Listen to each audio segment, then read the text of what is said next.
Hello everybody, my name's Nicola and welcome back to my channel. This is the Frugal Cottage, where we talk all things money to help you on your financial journey. Today's video is all about my side hustle income for May. Don't forget to like and subscribe and let's get started. So the reason why I show you these videos is to hopefully inspire you to think about ways in which you could make some side hustle income for yourself.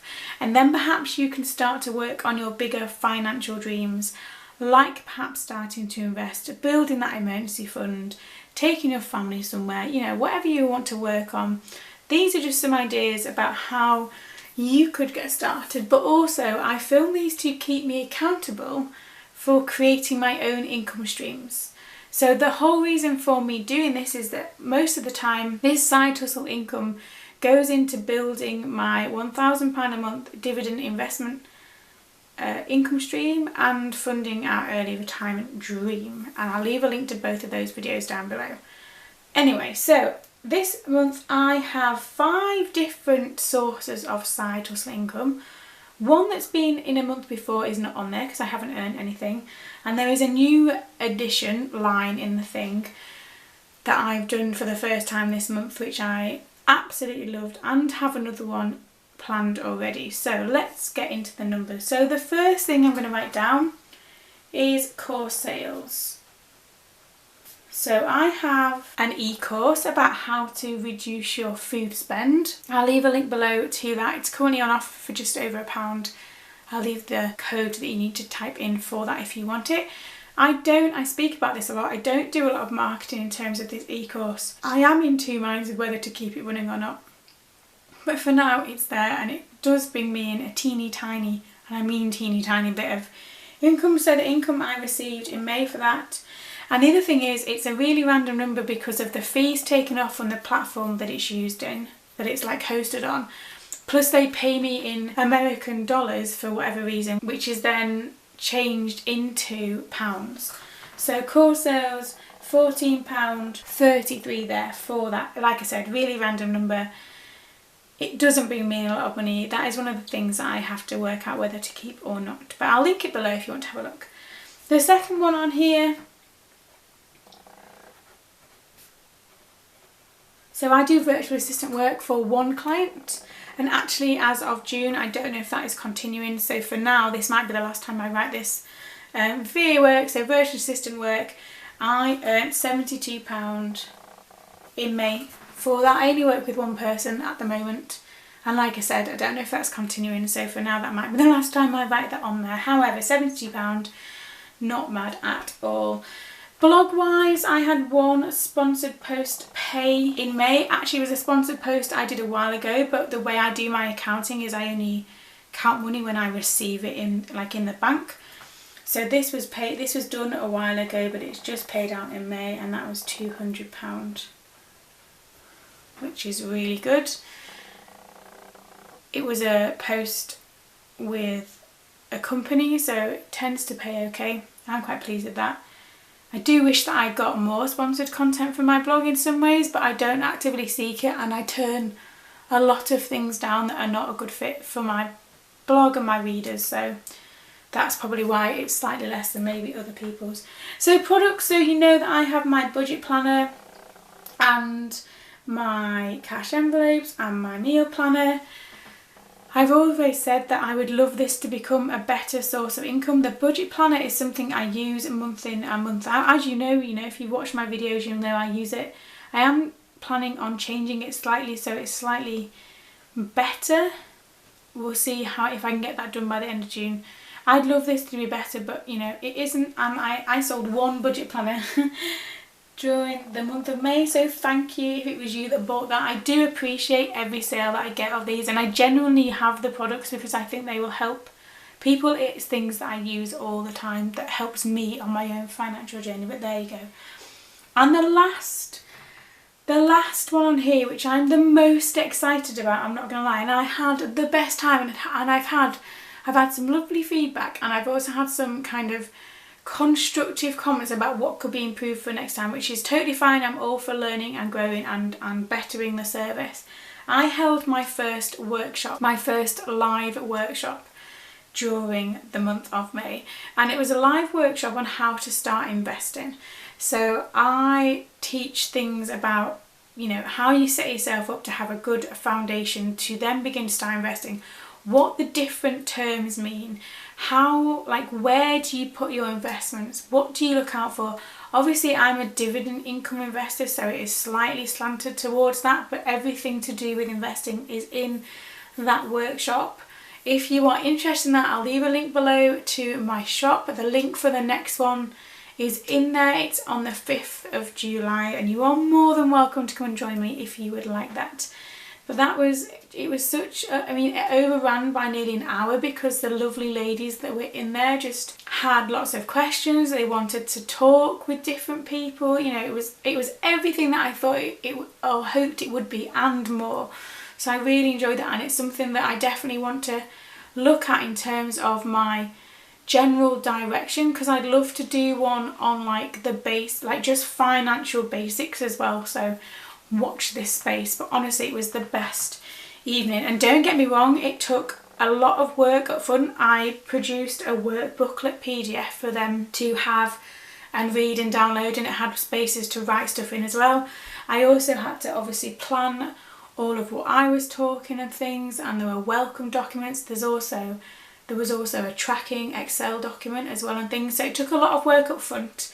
However, the actual workshop itself was fantastic, and they get a 30-minute kind of catch-up call, if you like, 4 weeks after the workshop as well, so we can see what progress people have made, and again, if they've got any other questions or whatever, then they get that for a second time. So my workshop is the biggest income thing this month. So this earned me £343, and honestly it was so I just loved it, and I love helping people, and I love talking to people about finance, and I love helping them to figure out what they want to do, what they want to achieve, where they want to put their money. That is, after all, the whole reason why I started the Frugal Cottage in the first place. So to actually get to speak to people who want to learn about this stuff and who are happy to talk about their finances and money and looking to invest and building their wealth, you know, it was great. So that total there, now the total is going to look really good, but then, you know, you'll see in a second why it's not quite so great. So the total there is £633.32. Now if I could bring that in every month as a side hustle, I'd be more than happy. However, this month, my expenses for side hustle stuff in the month of May are always expensive because I have some yearly things that always occur in May. So my expenses, I'm not going to break these down. There are things like my hosting fees for both my blog and my course. There is either PayPal fees as well. I have invested in a different couple of ebooks for different things. I also started a monthly payment for something else doing my blog. It's been an expensive month. So my expenses in April were like £60. In May they have been, because I paid them, £373.36. Suddenly not looking quite so great, is it? If you think about it, that's not quite so good as the £600 sounds. And then, so let's take that away first. So that leaves me with £259.96, which would also still be great, wouldn't it? It would be great if someone handed you that, you know, as a month. However, I then need to save approximately 35% for tax and national insurance. So that brings me, bearing in mind that the first figure was £633, after expenses and putting savings away for tax, I have made in May £168.97. So, you know, I've said, oh, I've earned over £600 this month in actual income. That's what's been received, because that's how I do my accounting. I then take away my expenses, and like I said, some of these are a one-off, like an annual expense, but it's a big number. And then once I've factored in saving, I'm a 20% taxpayer, so I've 20% saved for tax out of this number, and then I save 15% on top. So national insurance is 11%, but I always like to save slightly more. So combined should be 31%, but I always keep behind 35% just in case. So after all that, I come out with £168.97, which, like I said, I'm not complaining. That this month will go into, oh, I tell you what it's not going to go into. Normally I would shuffle that across to my emergency fund because I'm trying to build that up, or my investments because I'm trying to build my dividend income stream up.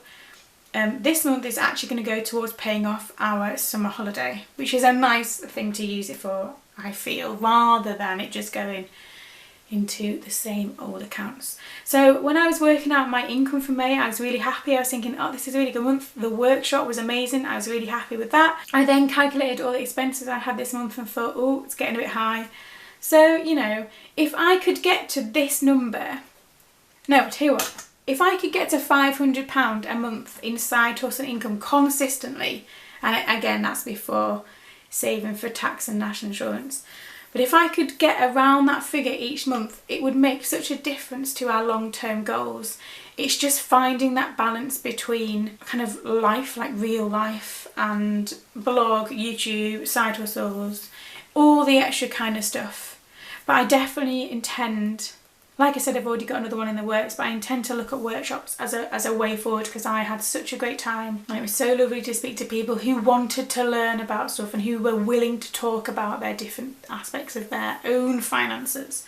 So next month I am going to aim for the 500. I don't know if I'll get anywhere near it. I haven't got any sponsored work in the pipeline, so it will have to come from everything else. And as you can see, some of the other things are not there, and obviously I've said that I don't think I'll have VA work in June, so that, you know, that's all going to have an impact. But hey, let's aim high and see what happens. Have you earned any money on the side this month? Have you got any suggestions for how I can make things better? Feel free to leave them down below. I'm always happy to learn and, you know, and to get better at things. And also I love reading comments from people, so leave me a comment, let me know what you're getting up to. As always, thanks for watching. Don't forget to like and subscribe, and I will see you again very soon.